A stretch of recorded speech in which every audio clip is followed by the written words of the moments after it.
I understand your bargain, Ilaria Windrunner.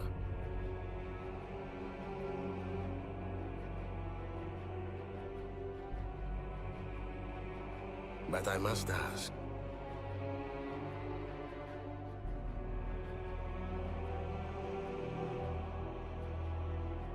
Do you?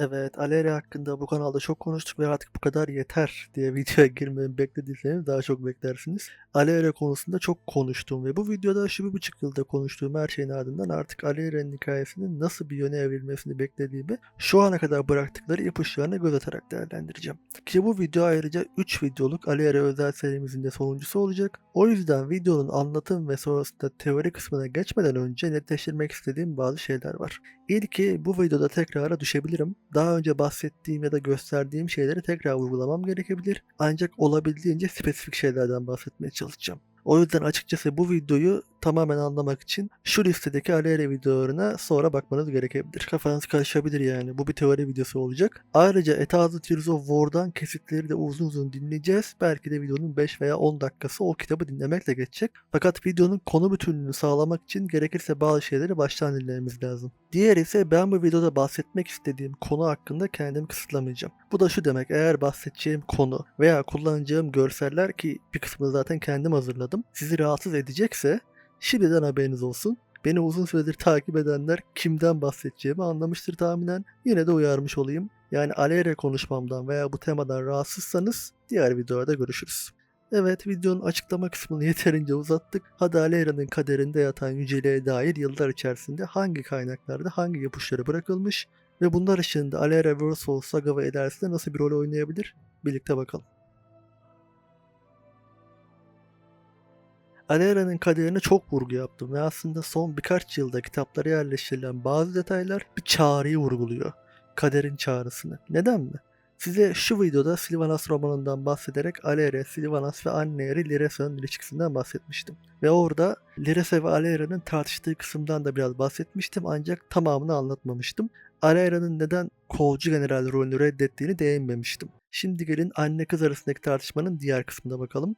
Tartışmaların en büyük sebebi Aleria'nın Alliance'a orklara karşı yardıma gitmek istemesi. Ancak ailesi, özellikle annesi buna karşı, çünkü elf egosu var. Yani bize bir şey olmaz düşüncesinde ama ne olduğunu gördük daha sonra. Lirat öldü mesela bu savaş sırasında çünkü. Aleria ise yardıma gitmek konusunda ısrarcı olunca ipler artık kopuyor.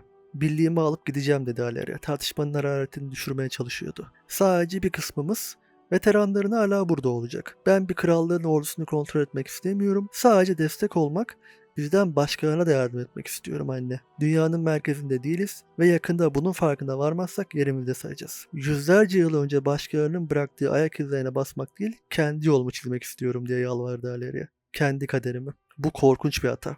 Ancak en azından benim hatam olacak. Hiçbir konuda seçme hakkı tanımadın bana.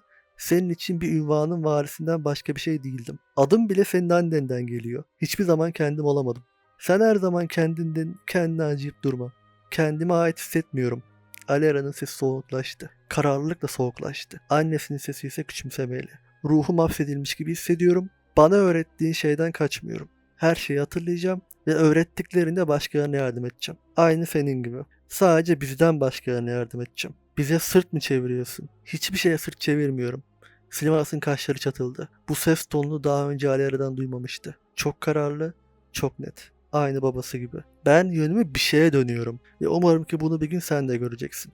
Alera'nın bırakıp gitmesi konusunda söyleyeceğim her şeyi daha önce şu videoda söyledim. O yüzden üzerinde durmayacağım çünkü umurumda olan o değil. Ancak şunu da demem gerek. Alera halkının geleneklerine ve yerinde sayma tercihine karşı çıkıp dışarıda bir dünya olduğunu ve yardım etmeleri gerektiğini söylüyor. Ve eğer yardıma gitmeseydi zaten böylelikle için orklar vasıtasıyla Azeroth'u ele geçirecekti. Aynı bir önceki videoda bahsettiğim Orvena gibi kabuğumuzdan çıkmalıyız, risk almalıyız diyor. Fakat burada benim asıl vurgulayacağım şey Alera'nın Koala Talas'ın dışına çıkması gerektiğini hissetmesi. Bir çağrıyı hissediyor ve Chronicles 4 de bunu destekliyor. Alera doğumundan itibaren Silvermoon'un korucu generali olmak için eğitildi ancak bu ünvandan vazgeçip Sylvanas'a devretti. Çünkü onu doğduğu Koala Talas'ın dışına çağıran bir çağrı hissediyordu. Kaderin çağrısı. Alera'nın gitmesi kendini Draenor'da, daha sonra da Outland'de bulması gerekiyordu. Zaten kaderi de burada ortaya çıkmaya başladı ve ya Outland bu kaderi etki eden etmenlerden olduysa, ne demek istiyorum? Draenor, Ner'Zhul'un açtığı sayısız geçit yüzünden gezegeni çevreleyen korkunç enerji yüzünden patlayınca Alyra ve Tralyon sağ kurtuluyorlar, ancak kendilerini Twisted Nether'da buluyorlar aslında. Çünkü patlamanın ardından Outland'a dönüşen gezegen Twisted Nether'a akmaya başlıyor ki bugün Outland'a giderseniz aslında bir bakıma boşlukta sallanan bir gezegen olduğunu fark edeceksiniz. İşte belki de bu patlama sırasında ortaya çıkan enerjiler de Alyra ve Tralyon'un kaderlerini etkilemiş olabilir. Çünkü şunu da söyleyeyim, Twisted Nether düzlemi ışık ve karanlığın çarpışması sonucu oluşuyor. Aklınızda olsun. Outland'in Alyra ve Tralyon'u etki etmiş olabileceği izlenimi yaratan şeylerden biri de Kil'jaeden'ın en iyi suikastçisini bu olayın ardından peşlerine takması. Eradication. Evet, adı böyle. Kil'jaeden'ın en iyi Eredar suikastçisi ve bakın bakalım o ne sezmiş Alyra hakkında. Had gone by many names in its life. Now it answered only to the task Kil'jaeden had given it: eradication. Bred from birth to ascend above its brethren, molded from age to age, shaped, tormented, the demon's skills had been enhanced. Even the other Eredar feared it. And why wouldn't they? It could hide between dimensions. It could shift appearances on a whim. It could spot those whose fates threatened the Burning Legion. Then it had been killed on Draenor by her. Kil'jaeden had punished it, and then he had made the demon more powerful than ever. The process had taken centuries, and now it had pleased Kil'jaeden for the Eredar to kill him, Turalyon, and after him it had been promised her. It had been given the means to preserve them and torment them forevermore. But she had escaped, and she had changed. She knew the ways of oblivion. She knew how to command the final death. Kil'jaeden, Alyra ve Tralyon'un öldürülmelerini şahsen istemiş. Daha Arma of Light ile tanışmalarından bile önce. Neden? Çünkü kaderlerinde ileride başına bela olacak bir şey sevmiş ki ne kadar haklı olduğunu yıllar içerisinde gördük zaten. Tralyon, ışık ordularının kumandanı olarak son Argus çıkarmasında bize yardım etti. Fakat Alyra işi daha öte noktaya taşıdı ki Kil'jaeden'in ondan özellikle rahatsız olmasının sebebi bu olabilir. Hiçliğe bulaşıp başlarına bela olacağını sevdi ve bunu gerçekleşmeden engellemek istedi belki de. Peki bakın bakalım bu suikastçı Alyra ve Tralyon'la ilk karşılaşmasında ne demiş? You tracked us for days. Tell me why. The demon giggled. The pain had driven it half to madness. Fate spins around you. I can feel it. I can see it. I saw it all around this world, and then it all blew up. So many little lights blinking out. But not you two. You two lived. And that means fate has plans. It succumbed to a fit of manic laughter. Eradication, Tralyon ve Alyra'nın çevresinde kaderin ağlarının örüldüğünü ve bunu Draenor çevresinde sevdiğini söylüyor. Ve patlamanın ardından tüm ışıklar sönerken ikisinin iki ışığın sönmediğini. Alyra ve Tralyon'un lakabı Azeroth'tan gelen iki parlak ışıktır aynı zamanda. Niye mi? I have had dreams over the years. Faint dreams. I see myself walking upon Argus. Then I see the Emerald Star. Valeria spread her hands, a gesture of uncertainty. I assumed they had to be wrong. Argus is too well defended. Or rather, it was. Turalyon understood instantly. The demons are invading Outland. We will never see Argus so vulnerable ever again. Valeria expected Zira to object. She didn't. This is what I saw before you joined us. Two bright lights from Azeroth, finding the Emerald Star together. Zümrüt Yıldız dedikleri şey aslında Argus'un Burning Legion'ın kölesi haline getirilmiş olan Word Soul'u. Ve Alyra'yı fark edince ona yoğunlaşıp onunla iletişime geçmeye çalışmış. Tralyon'la değil. Demek ki Alyra'nın zihni zaten böyle şeylere açık ve Argus ona ulaşmak ve göstermek istedi belki de. Ondan yardım istedi. Legion'dan onu kurtarsın diye. It screamed into the cosmos for help. Two children answered the call. Two bright lights. Blink. Two bright lights from Azeroth. A A world that was like Argus. Valeria ripped herself free. Now she was lying on her side. Turalyon was shaking her. Wake up! Valeria, wake up! We have to go! She reached up, grabbed his shoulder. Did you see? She whispered. See what? He hadn't. Why hadn't he seen it? Why had she? Argus has a soul. This world has a soul. And so does Azeroth. That is why the Legion wants it. Yani Alera yalnızca Argus'un değil, Azeroth'un da Verse Soul'u olduğunu hepimizden önce biliyormuş. Ancak burada asıl önemli olan, az önce dediğim gibi, bu ikisi Azeroth'tan gelen iki parlak ışık. Ve Zera da bu yüzden onları yanına katmak istemiş. Chronicles 4'te bunu destekler nitelikte. Zera ve Lothraxion ordularını güçlendirmek için Alera ve Tralyon'u seçmişlerdi. Çünkü bu iki kahramanın önünde uzanan eşsiz kaderi görmüşlerdi. Burning Legion'ı bitirecek şeyi, Zümrüt Yıldızı bulacaklardı. Evet, Argus Alera'yı çağırmış yardım için. Ve Zera da Alera ve Tralyon'un kaderlerinde eşsiz bir şey hissettiği için onları yanına katmış. Ve hatırlarsınız, Alera'yı da kesinlikle gölgeye kaptırmak istemiyordu Zera. Valeria was taken aback at Zera's cold disgust. I understand the danger. But I am a hunter. I think as my prey does. We fight the Burning Legion now, but one day we shall face the Void. I would prefer learning how its creatures think before that war begins. That war began before time itself. Make no mistake, Valeria. If you pursue contact with the Void, your destiny will fall into ruin. You will lose Turalyon. You will lose Arator. You will lose Silvermoon, Azeroth, and everything else you hold dear. The light and the shadow cannot exist together. You already know how to strike down the Void. That is all you need to know. I understand, Zera. Zera bayağı telaşlanıyordu Alera'yı gölgeye kaptırma ihtimali olduğunu fark edince o potansiyeli kaybetmek istemiyordu. Ancak bir yandan da gölge Alera'yı istiyordu ve kaderi de bunun farkındaydı ancak vakti henüz gelmemişti. Alera şu videoda bahsettiğim gibi Zera ile konuşmadan önce çoktan gölgeyle temas etmişti zaten ve arka arkaya bazı görüler görmüştü. Şunun gibi. Blink. She saw herself walking upon the surface of another world, one filled with demons, one she had only heard about, Argus. Blink. She stood in front of the Emerald Star and felt its terrible warmth on her face. It reached out to her, begging for help. Blink. She saw herself stepping off a cliff, falling into an infinite darkness, smiling all the way. She saw the peace in her own eyes. Alera gözlerinde huzurla karanlığa düştüğünü gördü. Biraz daha ilerisi için bunu aklınızda tutun. Alera'nın gölgeyi ilk kez kullanmak zorunda kaldığı ana gelirsek, Tralyon'la beraber ölmek üzere olduğu andaki onu ilk bu videoda konuşup görselleştirmiştik. Peki, o anı tekrar dinlemenizi istiyorum çünkü size şunu sormak istiyorum. 2017 yılında sesli kitapta tarif ettikleri sahne ile 2024 yılında Alera'nın animasyonunda görselleştirdikleri sahne aynı mı? She reached out for the void. Dark power flowed into her. She did not know how to control it, but that did not matter. Something else far away did the work for her. Something else far away wanted her to survive. She could feel its maddening whispers flooding her thoughts.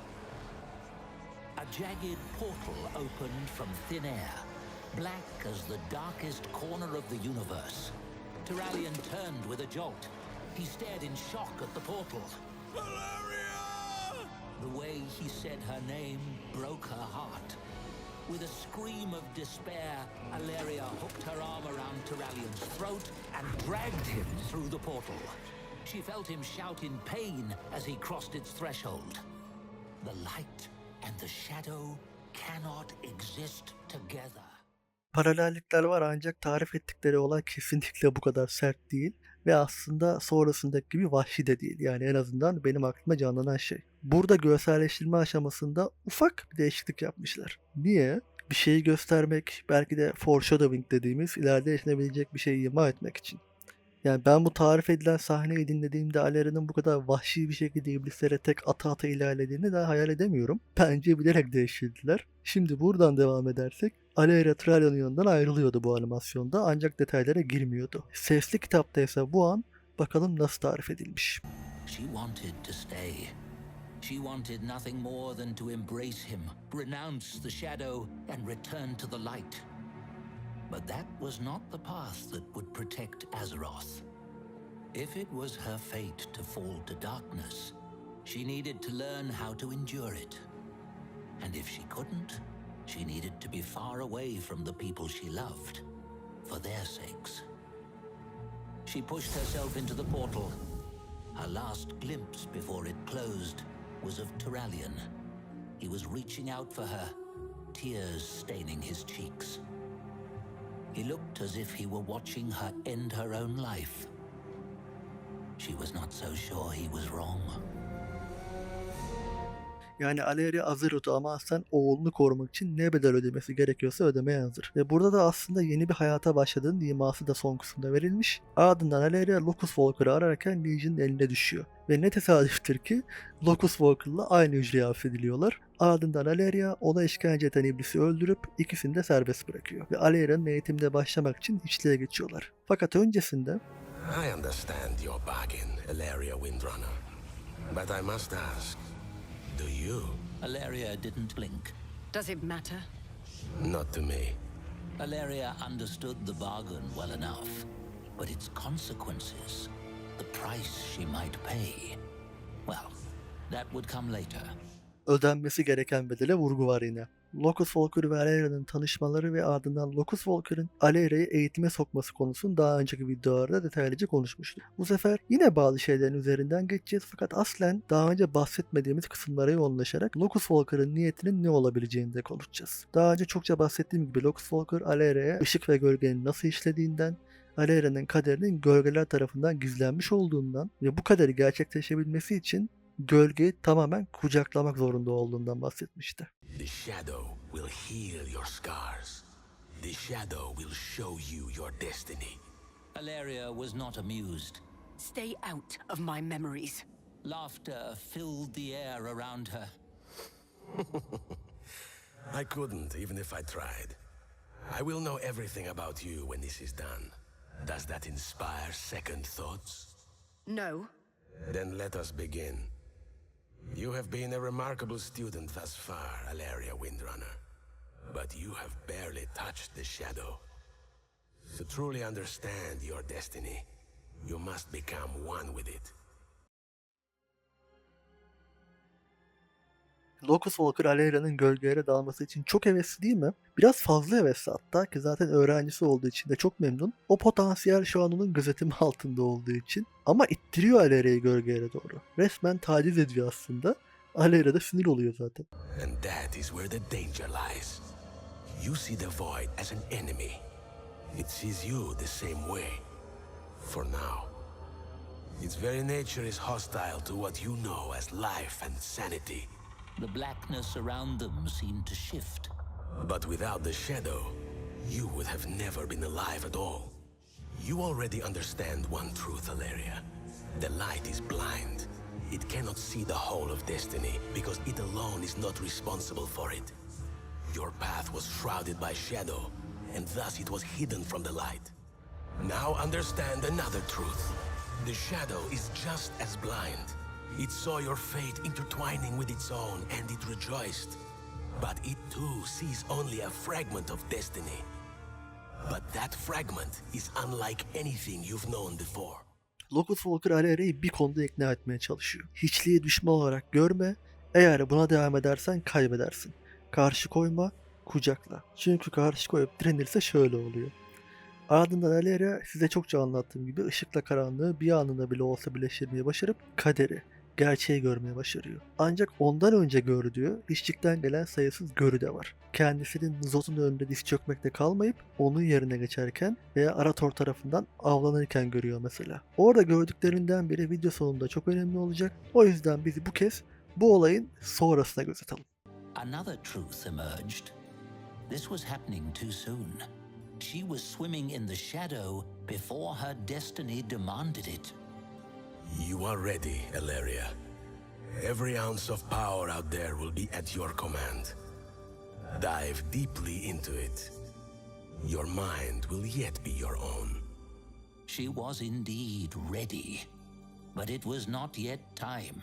She had witnessed herself jumping from a cliff, peacefully surrendering to the long fall. When the time came, there would be no choice and no alternative. Now, she could still escape, and her destiny demanded that she must. Alleria tried to make sense of it all. She searched the Void's knowledge for answers. When none came, she instinctively reached out for the light. The two forces collided in a blinding jolt of pain. But she glimpsed a truth. Turalyon screaming silently as his soul was ripped from his body. That was neither the past nor the future. It was happening now. She knew it. Let me out! Let me out! We are not done, Alleria.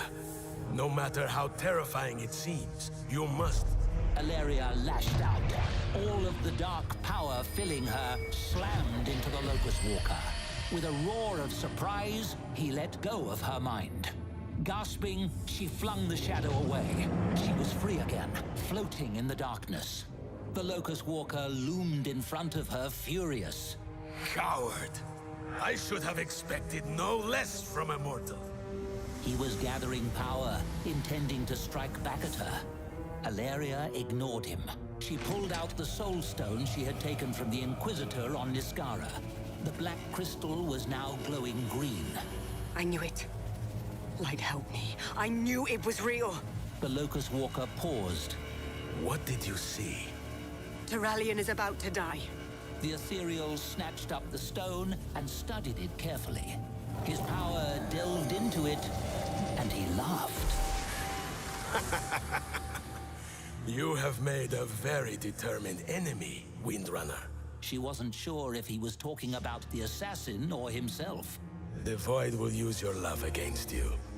You understand that, yes?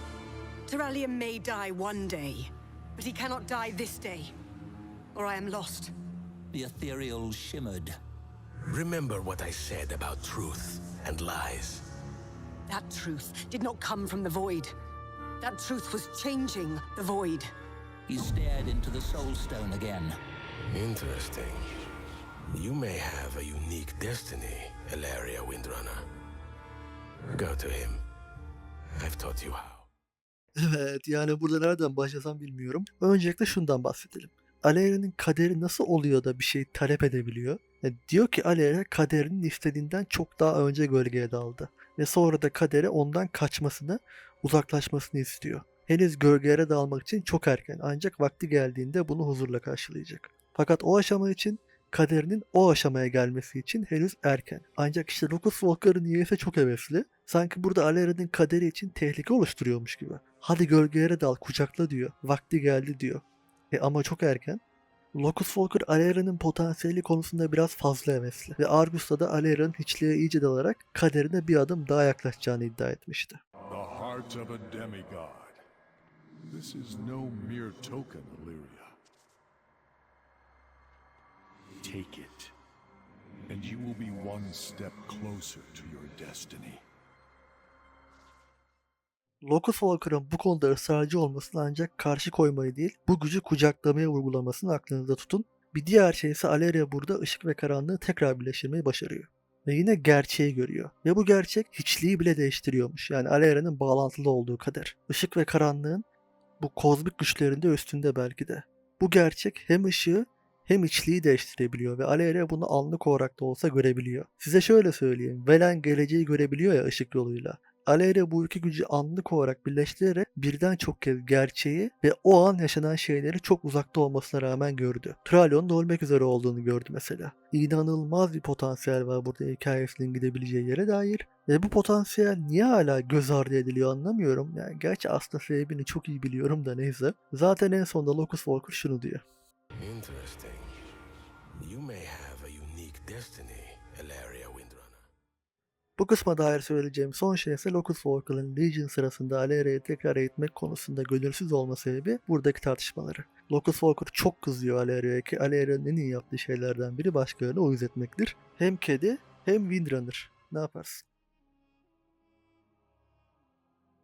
Alera size daha önce çokça bahsettiğim gibi eşsiz bir kadere, doğaya sahip ki şu videoda iyice bunu netleştirmiştir tahminen. Fakat benim bu videoyu hazırlarken dikkatimi çeken şey kaderin Alera'dan bir şeyler talep edip yönlendirmeye çalışması. Sanki iradesi olan bir şeymiş gibi ya da kudretli bir canlı tarafından yön veriliyormuş gibi. Locus Walker Alera'yı gölgeye daldırmaya çalıştığında kaderi buna şiddetle karşı çıkıyor. Sanki ortada çok yanlış bir şey varmış gibi. Çok erken.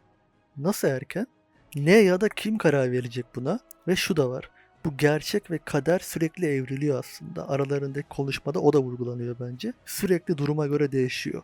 Ama hiçliği bile değiştirebilecek gerçekler bunlar. Hem ışık hem de karanlık bu yüzden Alera'ya bu kadar istiyor zaten. Alera hiçlikten ibaret değil. İçinde henüz farkında bile olmadığı bir potansiyel barındırıyor ve bu kadar onu Kualtalas'ın dışına Draenor'a kadar sürüklemiş. Sonra yaşanan patlamada ve ortaya çıkan kozmik enerji de bence bu işi mühürlemiş. Alera ışık ve karanlığın arasındaki denge.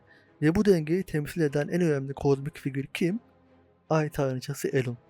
Ay, ışık, karanlık. Aradaki dengenin en muhteşem sembolü Ay. Aleria güneşti ama artık Ay'a dönüştü. Zırhına bakarsanız zaten göreceksiniz. Zırhı bile ışıkla karanlık arasında kalmasın ama daha önemlisi Ay'ı temsil ediyor çünkü. Ve zırhın üzerindeki tasarımda daha önce dediğim gibi Trende'nin Night Warrior zırhını andırıyor. Özellikle üzerindeki mücevherler sebebiyle. Ve renk şeması. Elun videosunda da bahsetmiştim. Zaatat ve Alera Elun'un planında birlikte rol alıyorlar bence.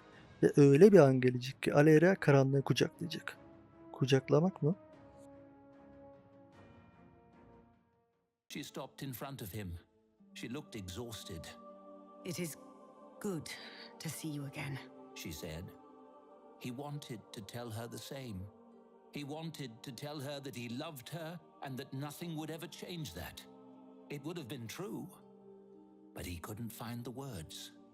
Not yet. She seemed to understand. My destiny does not end with the light. It ends in darkness. I have known that for a long, long time. She met his gaze without blinking. And if I do not follow that path, I put you, Arator, and all of Azeroth at risk. Please believe me. Lithraxian spoke up. I have known darkness, Valeria. I have seen lost creatures. You are not one of them. You have not crossed the threshold. I will. One day. She said simply. The Nathrazim scoffed. In the Legion's name, I did countless things that cannot be forgiven. I committed genocide over and over and over again. The light redeemed me nonetheless. I will not give up on you, Valeria Windrunner. Not that easily. Turallion studied her face. He knew her too well. She appreciated what Lithraxian was saying, but she didn't believe it. Alera kaderinin gölgede biteceğini görmüş ve bunu kabullenmiş. Ancak burada olay bence bu görüler de gölgeden doğdu aslında. Ve iki görüde de karanlığa karşı savaşmadığını, tam aksine huzurla kucakladığını gördü. Bunu kendini ölüme atması olarak yorumlayan da gördüm. Yani ne alakası var Allah aşkına. Bu yüzden Alera konusunda farklı bakmak gerek diyorum zaten. İki senaryoda da Alera karanlığı kucaklıyor ve bu potansiyelinin tamamını açığa çıkabilmesi demek.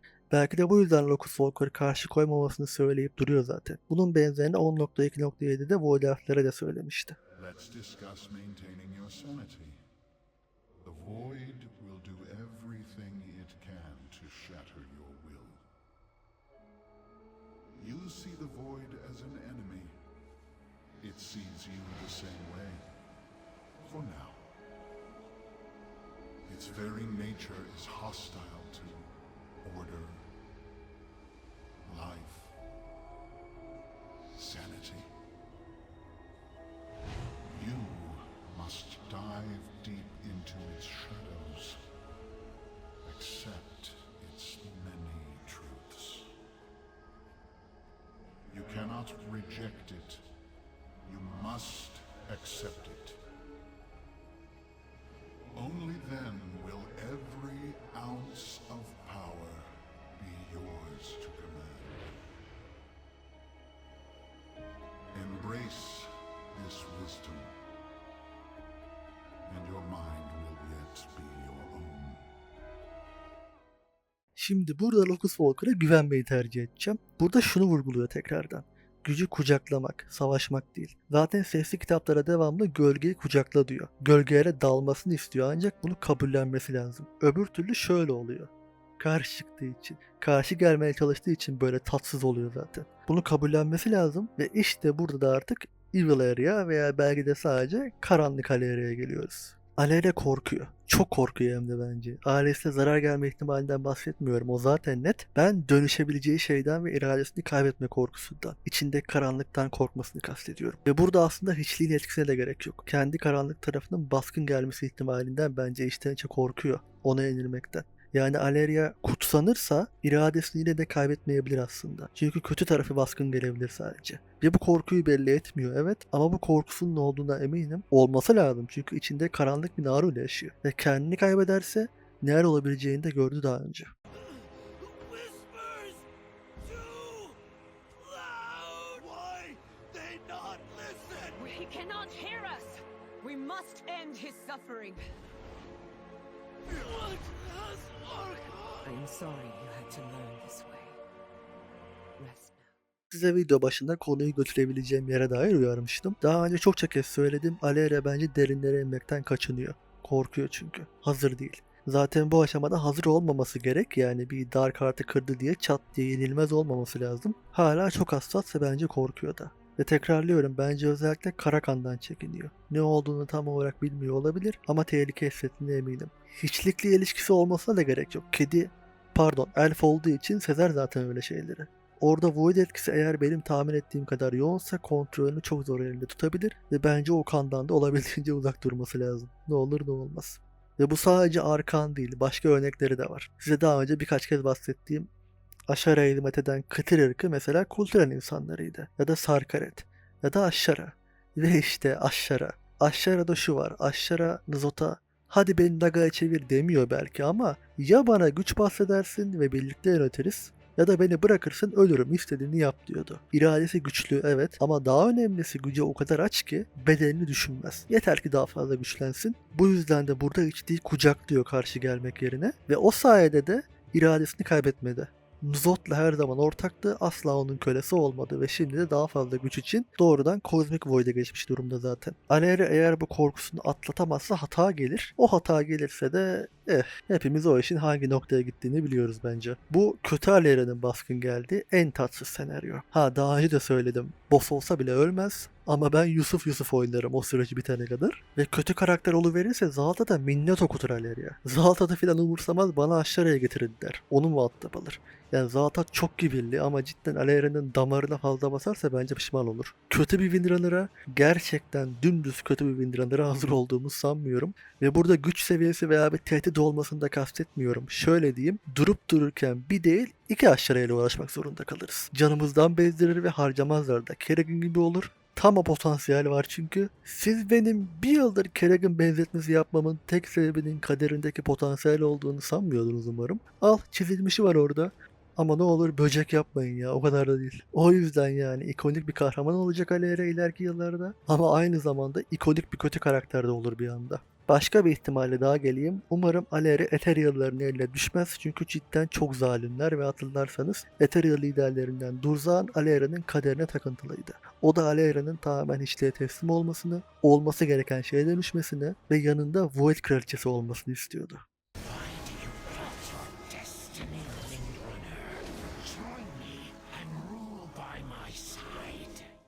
Void Kraliçesi Aleria.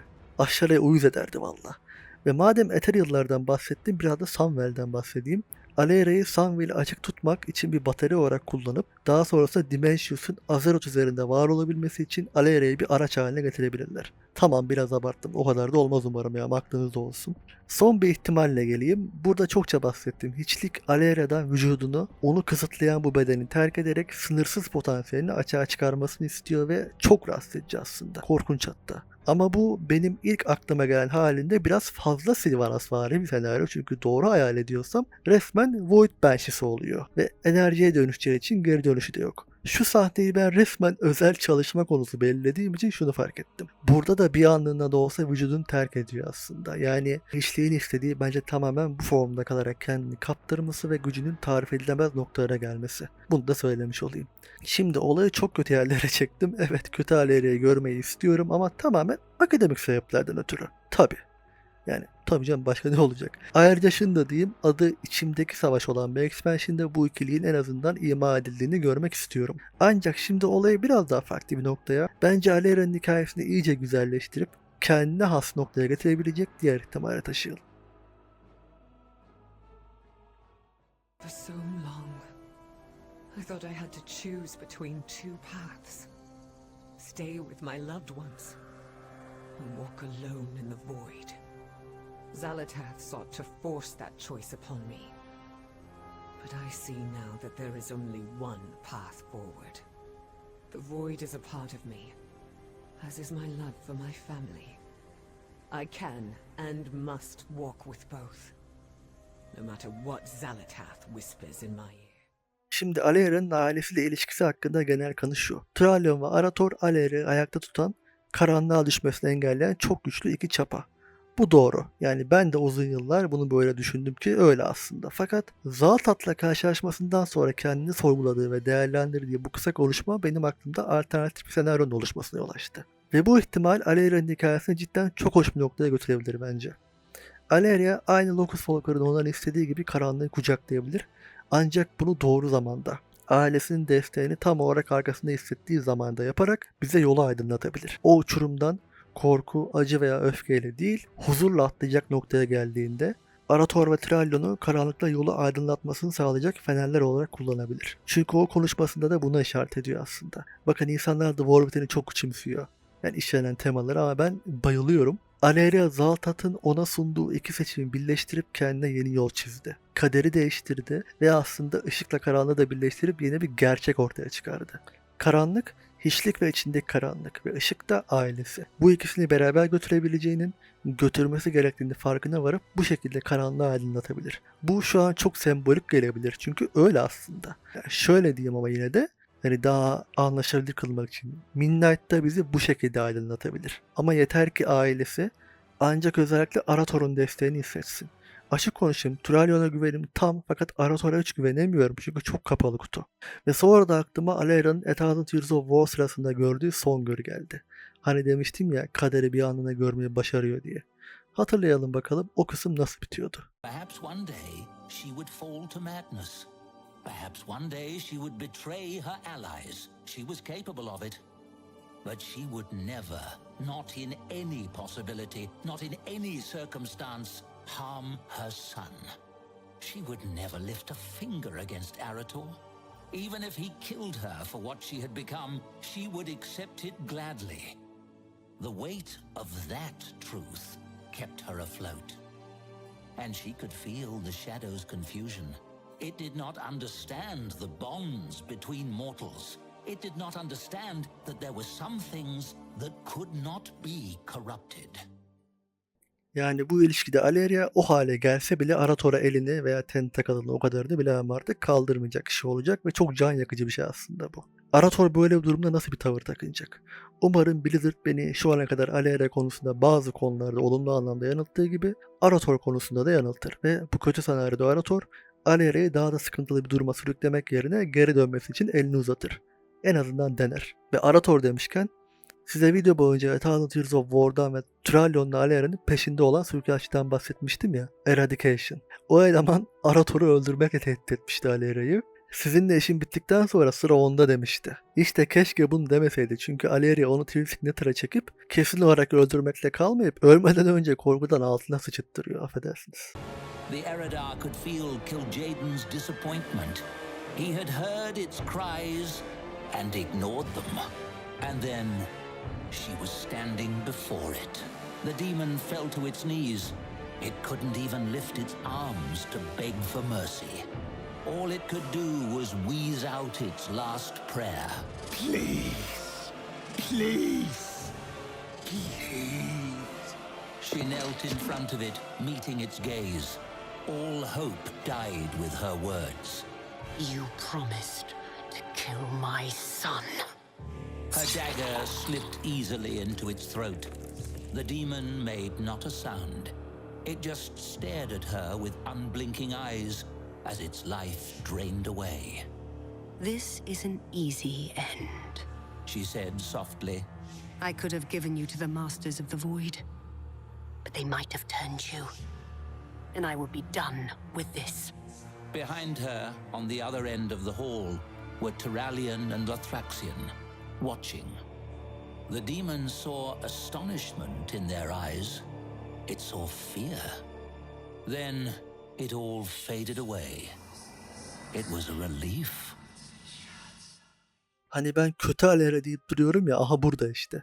Arator'a dokunmayı bırak, tehdit etmek bile yok, yoksa kedinin içinden aslan çıkıyor böyle işte. O yüzden diyorum, Zaltat Arator'u öldürmeye bırakın, ona elini sürse buna çok pişman olabilir. Çünkü Alera'yı kıracağına, zayıf düşüreceğine, karşısında hiç beklemediği fazlasıyla güçlü bir Alera bulabilir. O yüzden ben Zaltat olsam Arator'a elimi sürmem. Şu da olabilir. Zaltat Alera'yı öyle iki seçim arasında bırakabilir ki her iki seçimin sonucu da çok kötü olabilir. Belki ahlaki açıdan, belki de yol açabileceği şeyler yüzünden, ama işte Alera yine o iki seçim birleştirip bambaşka, hiç beklenmedik bir cevapla gelebilir. Daha önce yaptı çünkü.